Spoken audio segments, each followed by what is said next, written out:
I'd never been much of a man. I barely cracked 5'6". I can't handle my liquor, and I've never been in a fight in my life.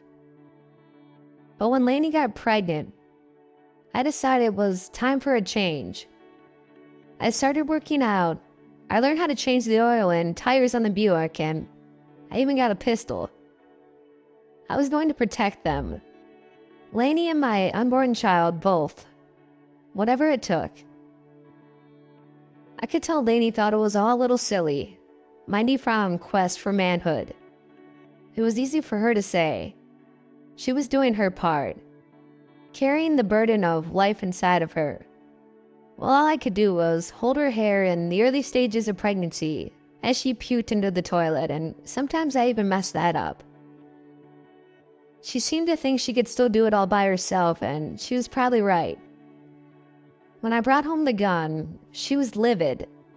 All we needed, she said, was a baseball bat. And someone strong enough to swing it, she might have added. I took it back the next day and bought a Louisville Slugger instead. The baby came without a hitch. Little Annika, looking just like her mom. And what we lacked in protection, Lainey made up for with her near neurotic preparation. She had it all. The books, the vitamins, and the breastfeeding techniques. But perhaps her favorite new mom toy came in the form of a kiddo's baby monitor that she got at the baby shower. I couldn't remember who gave it to her. It gave off a small hum, scarcely a whisper, every single night. Just vague static. White noise, interrupted only on the occasion by a cough or hiccup or whimper from sweet Annika. She wasn't a fussy baby at all. The monitor rested on Lainey's nightstand, securing my wife like a second quilt. A small red dot indicating the device was alive and well dimly bathed the room in crimson, and Optimo display provided a blue-tinted camera feed aimed at Annika's crib. We could hear her, and we could see her, and all was well in paradise. Oh, there were tough times for sure. The jaundice was bad, and it led to things even worse. Pneumonia, strep, infections no fun for an adult, but an enormous deal for a baby. We spent plenty of time in the hospital, and the nurses all loved Annika. They always remarked on what a well-behaved baby she was. The marriage grew stale, but what marriage doesn't? The sex was rare and forced, just another thing for Lainey to check off her to-do list.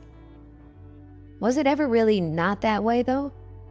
I tried to remember, but life before Annika seemed trapped in a cloudless haze.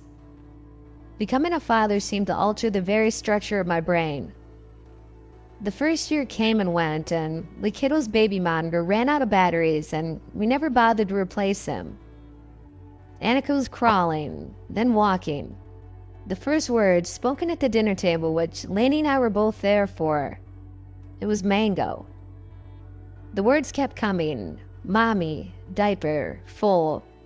They were all expected, yet all met with excited applause from her mother and me.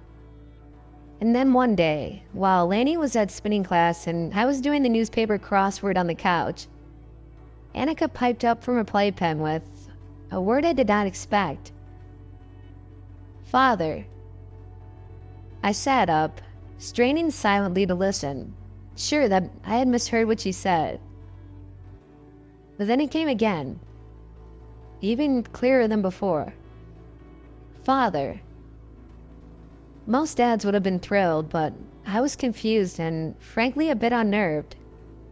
I had no idea where she had learned that. I was always daddy. In fact, as far as I'd seen, nobody had ever so much as breathed that word in front of her.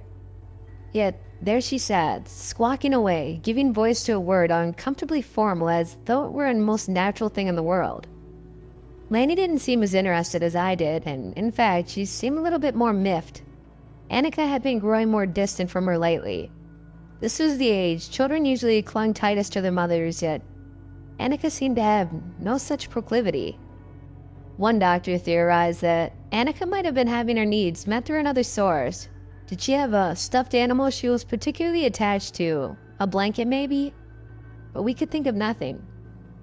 We had her tested for autism. We had her tested for everything. Nothing could explain her level of detachment from us, nor her remarkably tame behavior. Professionals had never seen anything like it, but they didn't seem to think it as much cause for concern. Count your blessings, friend, one of them told me in a heavy English accent as he escorted me from his office. Between you and me, 9 out of 10 kids her age is a right little shit. Still, we couldn't shake the feeling that something was wrong. One night, Lenny had decided she had enough. She dug the old kiddo's baby monitor out of the box in the attic. She put new batteries in it and rewired the camera in Annika's room, and for a few hours, the white noise hummed beneath our sleep once more. I woke to the sound of Annika's babbling away in her crib. I turned toward the monitor and my eyes swam barely open in the sea of crimson from its light. She was repeating the same word again and again. Father. Father. I rode over toward Lainey and she was still asleep. Annika wasn't being very loud. I stumbled out of bed, wiping my eyes, and picked up the monitor. My fingers fumbled for the switch on the back, and when I flicked it, a dull blue glow sprang from nowhere. I squinted my eyes to see into Annika's crib, and I let out a strangled cry. The monitor slipped from my hands and crashed onto the floor, and Lainey woke up with a start, mumbling, "What's the matter?" But I couldn't speak.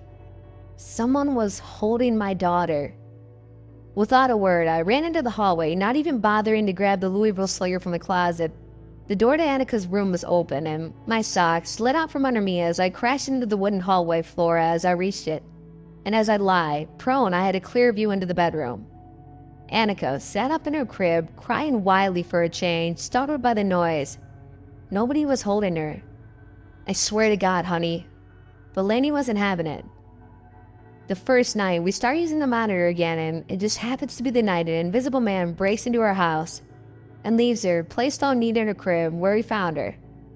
He wasn't invisible, and I can't explain it, Lainey. I'm just telling you what I saw. All right, she said, as though humoring a child. What did he look like? At this, I drew a blank, and I couldn't exactly describe him. I hadn't looked long enough.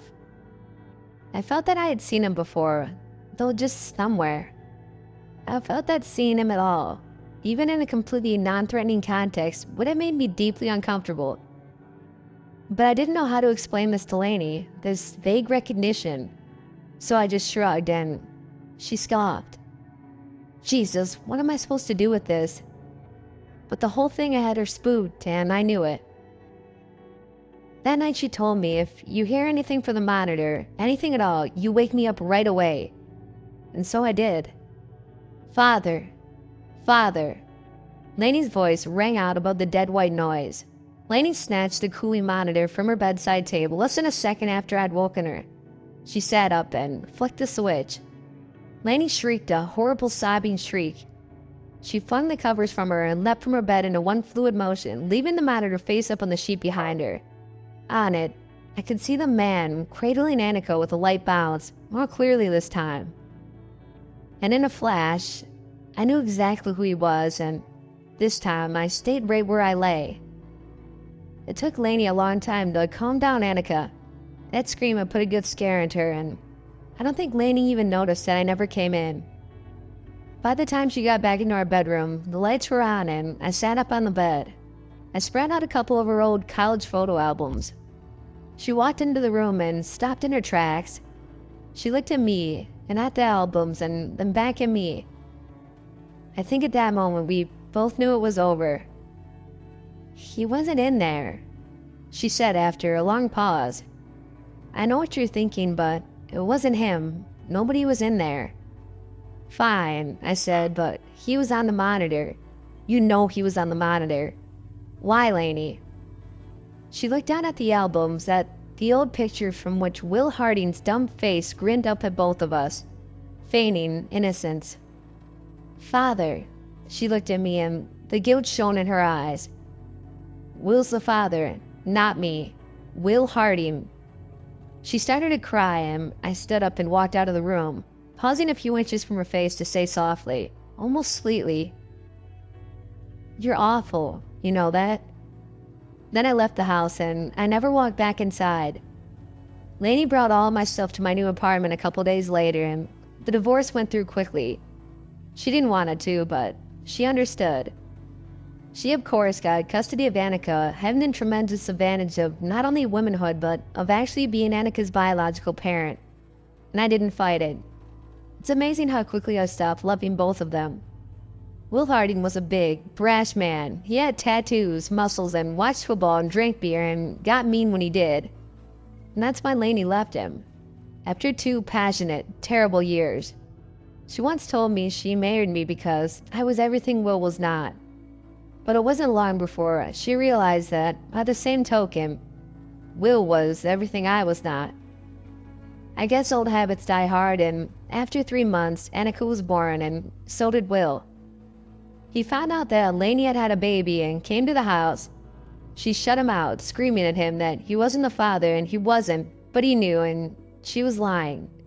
So he got real drunk and real mad and didn't put on his seatbelt, and on his way back to our place, he sped his fucking Camaro up a curb and into a big brick mailbox.